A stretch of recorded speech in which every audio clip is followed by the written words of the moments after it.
Good evening and welcome to the Newshour Agenda. I'm Madhavdas GK, wishing all our viewers a very happy Holi. Viewers, amidst the rising global trade wars, United States has once again criticized India for imposing tariffs on American alcohol and agricultural products. This comes weeks before US President Donald Trump's April 2nd deadline to impose reciprocal tariffs on India.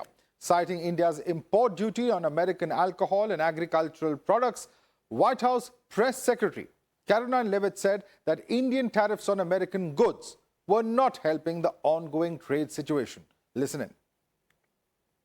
Look at India, 150% tariff on American alcohol. You think that's helping Kentucky bourbon be exported into India? I don't think so. 100% tariff on agricultural products from India. President Trump believes in reciprocity, and it is about dang time that we have a president who actually looks out for the interests of American businesses and workers.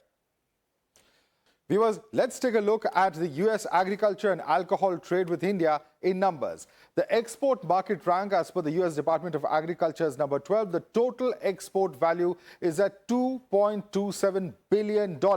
That's the export value we're talking about, a three-year average of $2.15 billion as far as the U.S. Department of Agriculture is concerned. This is just in the year 2024. And the compound average growth over the past 10 years has been 6.1% in this particular sector. Let's also take a quick look at the aspect of alcohol, which has been spoken about. Distilled spirits at 19.908 million, wine and related products at 0.523 million, beer at 0.056 million, a total of 20.487 million. And this is what the U.S. Department of Agriculture has said. Alcohol exports from U.S. to India in the year 2023 is what we have been talking about. Now, let's also take a look at the fear of a global trade war where the global market turmoil is visible. After US has enforced 25% duties on all US steel as well as aluminum imports, European Union has announced that it will apply counter tariffs on US imports, retailing against the duties imposed by Trump. Now, the countermeasures will amount to tariffs on 26 billion euros of the US goods entering the European Union, equivalent to Trump's targeting of 28 billion of EU goods entering the US markets as well. As of this morning, the United States is applying a 25% tariff on imports of steel and aluminum. The European Union must act to protect consumers and business. The countermeasures we take today are strong but proportionate. We are responding with countermeasures worth 26 billion euros. This matches the economic scope of the tariffs of the United States. Now, take a quick look at the top U.S. imports from the European Union that we're talking about. Whether it's chemicals, it's at about 81,000 millions. It's at oil and gas at $62,000 million. When it comes to transportation equipment, it's at $52 million US. Computer and electronics at about 40,000 million USD, and non-electrical machinery at 23,000 million US dollars. This is, of course, in the year 2024. The top 5 products is what we're talking about. Let's also take a look at what we're talking about in terms of further retaliatory tariffs. EU has announced, of course, retaliatory tariffs, as we know. They say that US applying a 25% tariff on imports of steel and aluminum. That's what Ursula von der Leyen has said. And they've said that they deeply regret this measure. Tariffs are taxes, says Ursula von der Leyen. Jobs are at stake. Prices will go up. So there are, of course, inflationary and recessionary fears that are being expressed from the EU. These tariffs are going to disrupt supply chains is another fear. US are applying tariffs worth $28 billion. That's, of course, what Ursula von der Leyen has said, and they are responding with these countermeasures.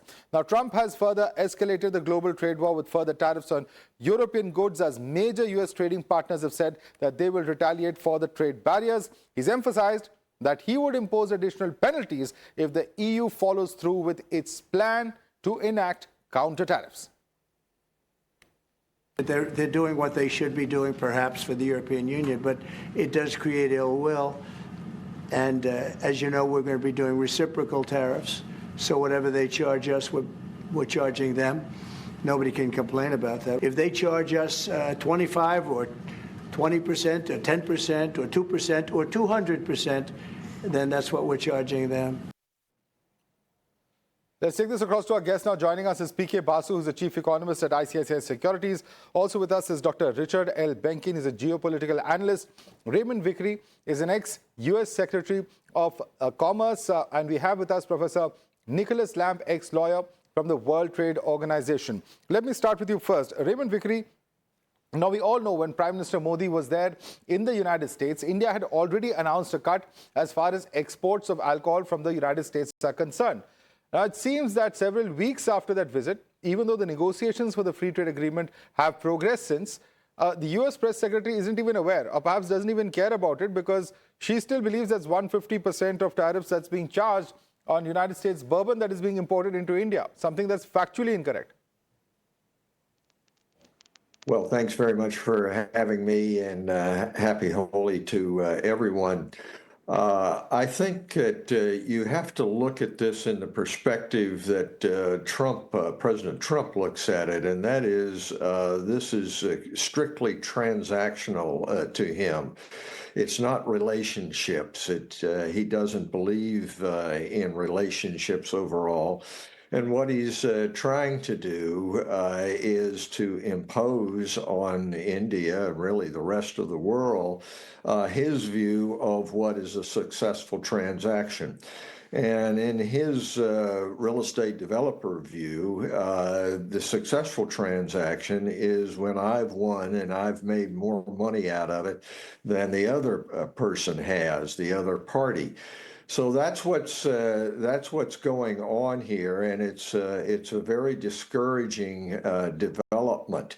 India, of course, has had a high-level delegation in the U.S. last week to try to reach some sort of deal. My information is that has not gone well, that in fact the hard line which Trump has President Trump has put forward overall, the reciprocity going into effect on April 2, is at this point hard and fast for India, just as everyone else, which is in the sights of the president. Right. Let me bring in PK Basu, whose eyebrows were popping up even as you were speaking. PK Basu, the question that many are asking is this, that India tries to, sweeten the deal a bit, talk about a free trade agreement by fall, but nothing seems to deter Trump, who's gone ahead and anyway said that India is going to see reciprocal tariffs by the 2nd of April.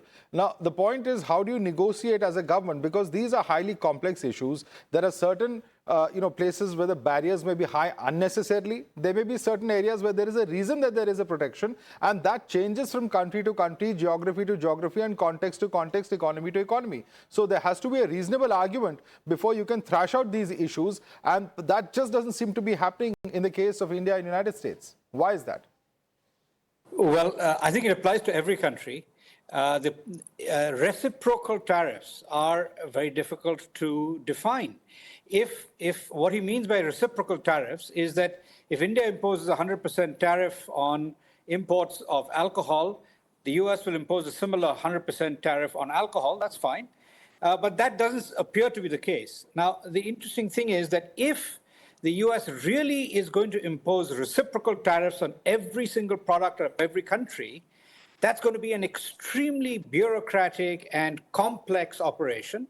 Every product, there'll have to be customs inspectors with reams and reams of data on every single product and the ability to impose specific tariffs on each product from each country. I mean, that's a ridiculously complicated notion. And so I think what India is proposing is a comprehensive agreement whereby India will cut tariffs on specific products of interest to the United States. For instance, Harley Davidson motorbikes or bourbon, and India will cut those tariffs in exchange for the U.S. agreeing to cut some other tariffs in exchange and create a relatively level playing field for trade between India and the United States. That was what India was proposing when Prime Minister Modi met President Trump last month. And it appears that an agreement had been reached that this would be done over a 6-month period. By about August, September, there would be some sort of agreement. Right. Now, I think that's a rational approach. It is a friendly, rational approach between two countries. But if the United States keeps focusing on specific things like bourbon, right? I mean, India doesn't import a whole lot of Scotch whiskey, leave alone bourbon. I mean, Actually, India imports a whole lot more Scotch than they import bourbon. That's another matter of debate. But in the United States. Now, so if you start specifically talking about products, then the amount of imports of whiskey into India is relatively small, and India will be quite happy to cut those tariffs. Absolutely. Absolutely. In fact, let me bring in Dr. Richard Benkin on that. Dr. Richard Benkin, we're talking about a few dozen $1 million out of a huge pool of imports, which is dozens of billions of dollars. And the point that is being made by Mr. Basu is India has already indicated as a first measure, even before the bilateral meeting happened between the Prime Minister and the President, about what its intentions are. But the big question is, if you take a maximalist position all the time, it makes negotiations extremely difficult. And look at what's happening with China, what's happening with Canada, what's happening with EU. You don't want to get into that kind of a messy, situation where, then leaders have to start talking to their own domestic constituencies, and becomes tougher and tougher in terms of the positions that they start to take. When India's engaged and our Commerce Minister was there for negotiations, it's a bit surprising that things have not gone off perhaps the way that India would have expected. Yes, well, first of all, I would like your viewers to understand a reality that President Trump and all Americans have to deal with. The United States now spends more money every year just paying interest on our national debt than we do on our national defense. And that's simply unsustainable. And so I think what we're seeing here is a reorientation of the previous world order. And I think the gentleman before me was absolutely correct. I believe that the United States and India are engaged in more extensive negotiations and conversation, because the United States and India, the U.S.-India relationship is becoming more and more important to both countries, and quite frankly, to the world itself. So I think that's the first thing we have to understand. The current situation is simply unsustainable. I believe that as the United States reorients itself more towards countries like India and less towards countries like those of Europe, which, quite frankly, I think Europe's desperately trying to remain relevant in the 21st century. I think we're going to see the results of that. I also think I would urge your viewers and everyone else just to stop and take a minute. Negotiations between two countries are not conducted in public. The real stuff goes on behind closed doors. What we heard from Carolyn Levitt and quite frankly, what we're hearing from all other national leaders are meant for consumption by a domestic audience, period. The real work goes on behind closed doors. And I think we have to understand the United States has to reorient the previous world order, because it's just not sustainable for us. Okay, let me bring in Professor Nicholas Lamp on that. He's, of course, an ex-dispute settlement lawyer at the World Trade Organization, an associate professor in the Faculty of Law at the Queen's University, Ontario. Professor Nicholas Lamp, is it really that simple? Is it just catering to the domestic audience? Because the international ramifications already seem to be taking place, and Canada is one of the first countries that's actually talking about increasing electricity tariffs to several of the northern states of the U.S. So I'm not sure that he's catering to a domestic audience, because there's actually not a big constituency in the United States that's asking for tariffs on Canada and Mexico, for example. So this seems to be something that is very much coming out of Trump's mind. And I think this is also the clue to understanding this reciprocal tariffs. Like, Trump always has the sense of grievance. He always has the sense that the U.S. is being taken advantage of. And that's why he's trying to use these tariffs in order as a tool to hit back against anyone that he feels he's being taken advantage of. So in the case of Canada, for example, there are virtually no tariffs between the United States and Canada. We're still going to get hit by reciprocal tariffs because Trump feels wronged by what we're doing. And so I think, and the other problem that we have to confront with is that tariffs have a dual purpose for Trump. One is to serve as leverage in negotiations, right? So we can try to accommodate it by making concessions. But on the other hand, Trump also sees tariffs as a revenue-raising tool. And this goes to the previous point made by Mr. Beck, which is that, yes, the US has a huge national debt. He wants to lower taxes. And for him, he has this idea that by levying tariffs on countries, the US is going to take in a ton of money. And so we never know really whether he really wants the tariffs for their own sake, whether he wants them to raise revenue. In Canada's case, he's been very explicit that he wants to put the tariff in order to incentivize companies to move production back to the United States, or whether he wants to use them as leverage. And I think that's creating some of the chaos and uncertainty for trading partners, that it's simply not clear what we can do to dissuade him from the tariffs and what his ultimate purpose with these tariffs is. But let me bring in Raymond Vickery on this. Raymond Vickery, the problem with all of this is there's a tremendous amount of uncertainty. Now, Trump loves to play disruptor, and he has every right to decide his states and his country's policy. But look at what it's doing to the global markets. They've been in meltdown for quite some time now. The last 2 weeks at least have seen a huge amount of free fall across the world to varying degrees, depending on how badly every country fears that it would perhaps be hit or not be hit. But the point that one is making is that all of this is leading to talk within the United States as well as other countries of a possible inflationary effect, and that could spell the big R word in the room, which is recession. And that's something that is really something no country perhaps wants to even look at facing. Well, you're exactly right. You cannot view these tariffs in a vacuum.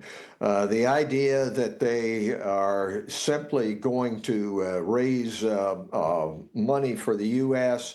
And build up a Fortress America economy, which hasn't existed for decades. We've had an internationalization of the economy. And not have an impact on markets and the overall real economy is absolutely wrong. It's up now to great democracies like India and the U.S.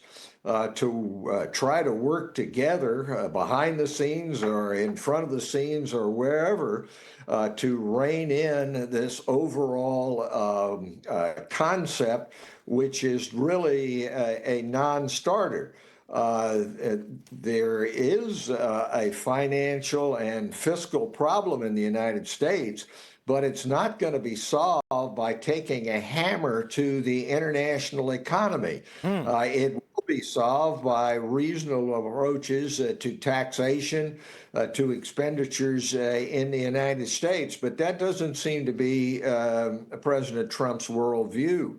In fact, he seems to have rejected the lessons of the first half of the 20th century, and that is that you cannot have just a bilateral approach to everything and everything be a deal.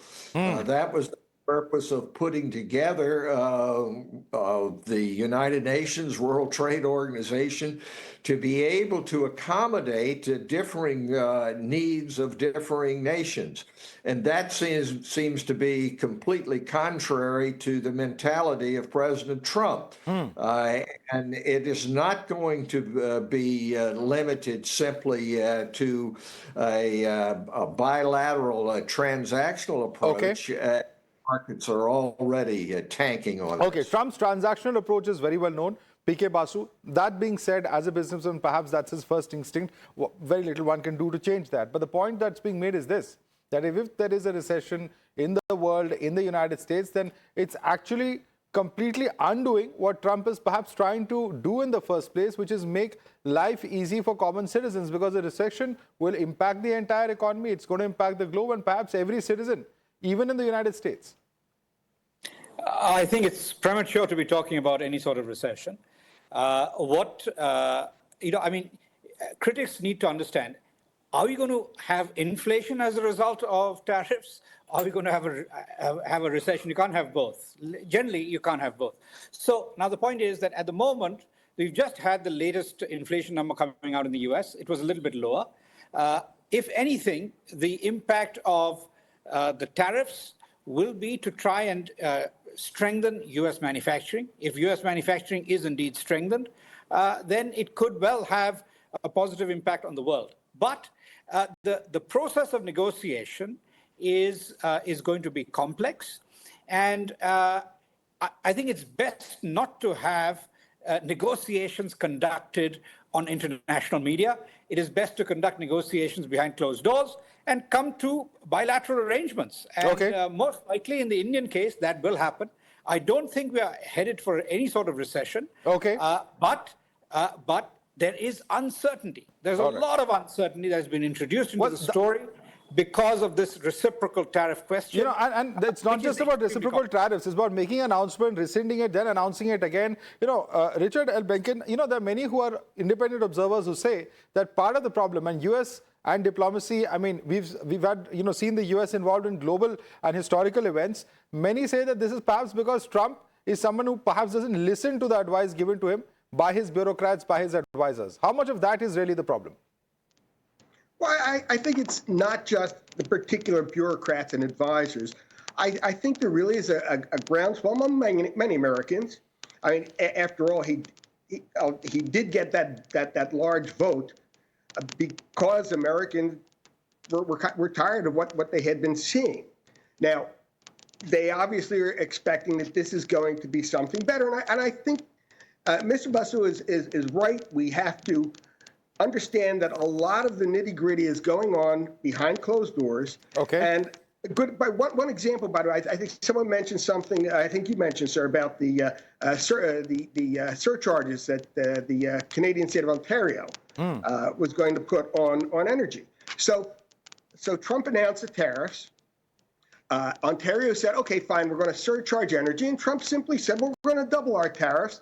Ontario backed down, and the original tariffs remain. Again, we'll have to leave it there, Dr. Benkin. Sorry I'm interrupting you, but we're completely out of time. PK Basu, Dr. Richard Benkin, Raymond Vickery, Professor Nicholas Lamb, I'd like to thank all of you for joining us. But certainly, of course, this entire issue of tariffs, the way at least it's playing out and impacting on global trade, and of course, it's expected to have its own impact on bilateral relations, the manner in which it's playing out, we'll have to see the impact that it has on various countries, including India, in coming days. Thanks so much for joining us on this debate.